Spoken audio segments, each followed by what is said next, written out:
Mix by AG recording studio.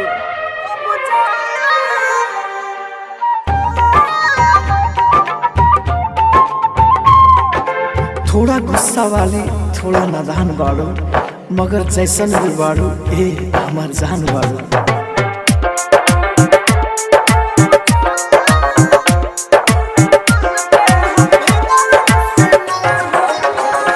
पड़ी जियल तुहरा बिन कब जान, तो हम कह दे हम भगवान से ना होना।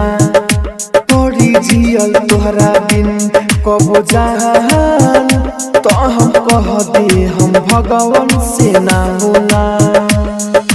अकेला न रहाई होई जुदाई न सहाई हो, निकल जाई हमारो परान।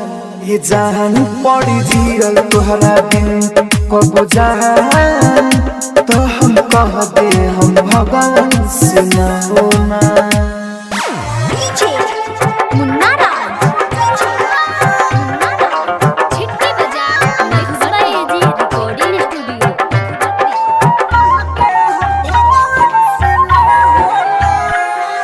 लागे सब अनार दुनिया में जब हम देखनी, लागे सब अनार दुनिया में जब हम देखनी। प्यार यार कोई सब तहरे से सीखनी। तू बारू तो सब कुछ बाटे, तू नहीं खुदा कुछ ना बाटे। तारा बिना दुनिया वीरान। ए जान पड़ी जियल तुहरा बिन कब जान, तो हम कह दे हम भगवान से ना होना। आप सुन रहे हैं मुन्ना एंटरटेनमेंट की धमाकेदार प्रस्तुति। छिटके बजा मधुबनी,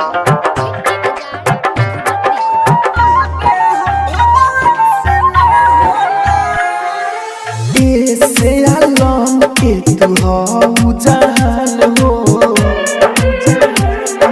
सदरी आलम के तू हो जान हो।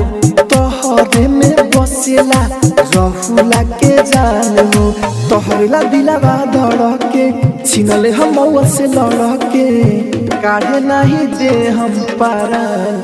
ए जान पड़ी जियल तोहरा बिन कब जान, तो हम कह दे हम भगवान से ना होना।